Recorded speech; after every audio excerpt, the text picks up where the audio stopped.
Welcome to Spoken Injustice, where we put the criminal justice system in the dock. As anticipated in our previous video, Spoken Injustice is currently focusing on one particular set of injustices within the criminal justice system in England and Wales, that is wrongful convictions, when an innocent person is convicted of a crime they did not commit. When it comes to possible solutions to miscarriages of justice, the focus has been mostly placed on the Court of Appeal and particularly on the difficulties in overturning them.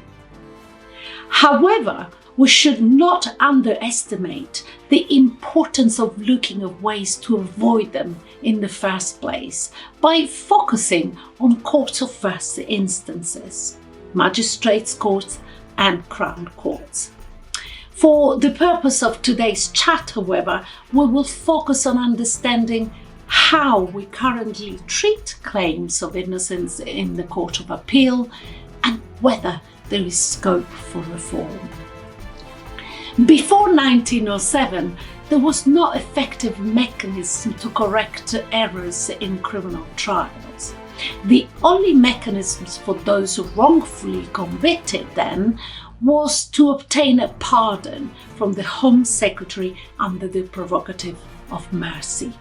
The Court of Criminal Appeal, which was the forerunner of today's Court of Appeal Criminal Division as we know it, was established by the Criminal Appeal Act 1907, following highly publicised campaigns. One of them, for example, was the campaign led by Sir Arthur Conan Doyle, who I'm sure you all be familiar with as author of Sherlock Holmes, in favour of George Adalji, who was convicted of the crimes dubbed the Great Whalley Outrages, involving a series of mutilations inflicted on a number of animals, including horses, sheep and cows, but who was later exonerated. If of interest, this story has been covered recently by Shrabani Basu in a book released in 2021, The Mystery of the Parsi Lawyer, Arthur Conan Doyle, George Adalji and the Case of the Foreigner in the English Village. The Criminal Appeal Act 1907 made the right of appeal more accessible and provide a more straightforward process for challenging a criminal conviction. This represented a significant step forward in the development of the criminal justice system in the UK, as it provided a means for individuals who had been wrongfully convicted to have their case re-examined. The Court of Appeal of Criminal Appeal was, however, an institution outside the basic structure of the Supreme Court, and the Criminal Appeal Act 1968 remedied that and merged this body with within the Court of Appeal as it became the Court of Appeal Criminal Division as we know it today. In the 80s and 90s, the quashing of criminal convictions of notorious miscarriages of justice, such as the Guildford 4, the Maguire 7 and the Birmingham 6, led to concerns about the reliability of some criminal convictions and the need for a more efficient and effective way of addressing such concerns. And in 1991, a Royal Commission was established to address these concerns. One of the key recommendations made by this Royal Commission was the creation of a body independent from the prosecution, defence and the judiciary to provide an independent mechanism for reviewing possible miscarriages of justice and to help ensure that the criminal justice system operates fairly and justly. It was then that the Criminal Cases Review Commission, or CCRC for short, was established in 1997 under the provision of the Criminal Appeal Act 1995. The CCRC was seen as a way to increase public confidence in the criminal justice system and provide a safety net for those who have been wrongfully convicted. The CCRC primary function is to investigate potential miscarriages of justice and refer cases to the Court of Appeal for reconsideration. So currently, the criminal appeals process in England and Wales allows a person who has been convicted of a crime to challenge a verdict in a higher court. So if the conviction was secured in the magistrate's court, the appeal application is made to the Crown Court, and if the convictions were secured in the Crown Court, the appeal is dealt with by the Court of Appeal Criminal Division. For ease, we will focus here on convictions obtained in the Crown Court. The process starts with an application to the Court of Appeal, which is made by the defendant, who now becomes the appellant. The Criminal Appeal Act 1968, as amended in 1995, simply states that the Court of Appeal shall allow an appeal against conviction if they think that the conviction is unsafe.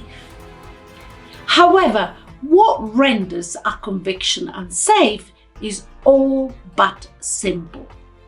In reality, the Court of Appeal will consider conviction unsafe only where there has been a serious unfairness in the conduct of the trial, or significant legal misrepresentation, or new exculpatory evidence, i.e. evidence which points away from guilt, which was not available at the time of the trial, that has now come into existence. If the Court of Appeal finds in favour of the appellant, it can either quash the conviction or reduce the sentence, and the Court of Appeal can also reorder a retrial. In some cases, a further appeal may be made to the Supreme Court. However, this only happens if the case raises a point of law of general public importance, or if the case has been referred to the Supreme Court directly by the Court of Appeal. So currently, there must either be an error in law or procedure, or new exculpatory evidence which was not available at the time of the trial. If your only ground of appeal is your innocence and that the jury's decision was against the weight of the evidence, you have no grounds of appeal. If the appeal is refused, the forum of last resort is the CCRC. The CCRC will examine your case, conduct necessary investigations, and refer your case to the Court of Appeal.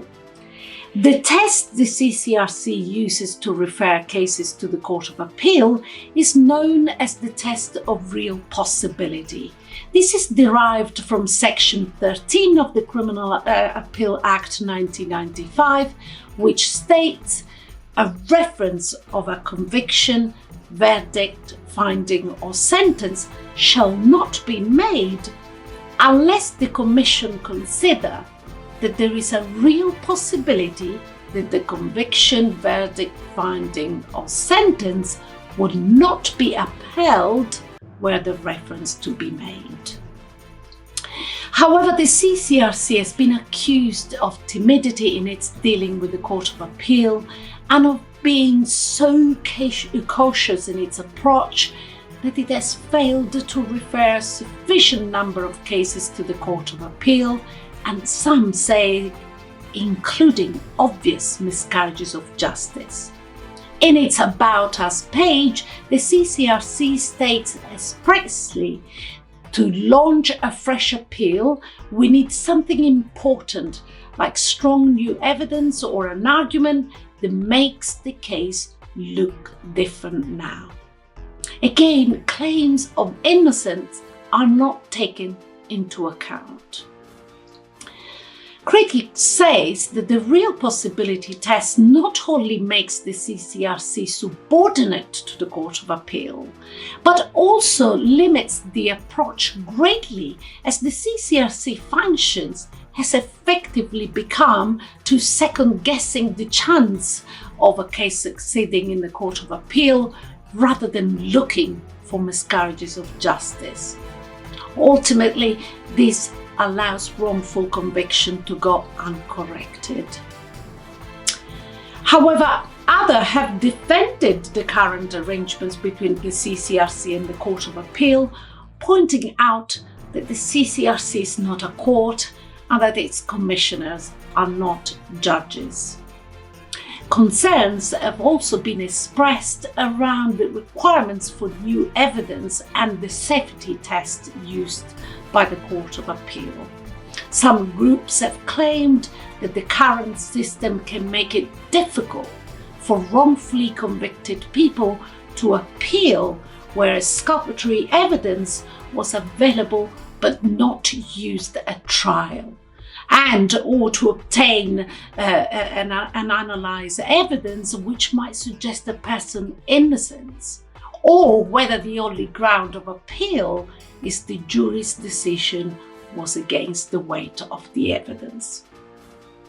There is no doubt that the law in relation to criminal appeals is in need of reform, not least because the piecemeal way in which the law has developed.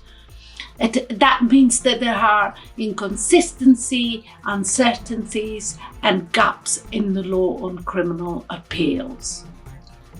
As I mentioned in my previous video, which you can view by clicking on the link below, in August 2022, the Law Commission of England and Wales announced that it will launch a wide-ranging review of the laws governing appeals for criminal cases in England and Wales. The pre-consultation stage is underway and it is expected to be completed by the end of 2023, when a consultation paper will be published and input from the public will be sought. However, while some believe that the system is broken and needs changing in its entirety, and others are firm on the view that nothing needs changing and that miscarriages of justice are simply unavoidable and as such have to be accepted and whether possible remedied. On our part, here at Spoken Injustice, whilst we welcome reforms and review of the laws, we strongly believe that in order to avoid miscarriages of justice, we should not focus solely on the law, policies, processes and procedures, but rather focus must be placed on those who administer justice. The criminal justice system is made up of rules that are applied by perfectly imperfect human beings. It is the power of that application that makes the rule, not the rule itself. The rule cannot operate without its application. The rule becomes alive and has meaning only if it is applied. That is why today we want to encourage anyone who wants to improve the criminal justice system to focus not so much on the rules, but on the people who apply them. Introducing the Criminal Appeal Act 95 at its second reading in the House of Commons, the then Home Secretary Michael Howard spoke of the common interest in ensuring the criminal justice system has the best machinery for investigating possible miscarriages of justice. However, a machinery may be the best, but if its operators are not effective with its usage, the machinery, however great, will inevitably fail. In September 2022, Michael Zander KC, a New Law Journal columnist and emeritus professor at London School of Economics, referring to the Court of Appeal safety test, wrote that the problem lies not in the formulation of the test, but in the Court of Appeal approach to the test. He said finding a way forward now may require some thinking outside the box, and continued by saying that he would instead seek an independent researcher to interview the judges who regularly sit in the Court of Appeal Criminal Division to explore their views, concerns and suggestions. He concluded that notwithstanding the obvious difficulties, persons convicted whose sole ground of appeal is that the jury's decision was against the weight of evidence deserve a more receptive hearing from the Court of Appeal than they have had so far for the past century. If you want to help us in making miscarriages of justice a focus in the wider community, hit the notification bell to be reminded when our next video is out. We post videos weekly. And consider subscribing to help us grow this channel so that we can invite prominent experts engaged in this debate to keep us up to date and to elucidate some of the most problematic issues involved. And of course, join our networking hub at spokeninjustice.net to have your say as to the future content of this channel. We look forward to usher you as we sit and rise in this unique trial.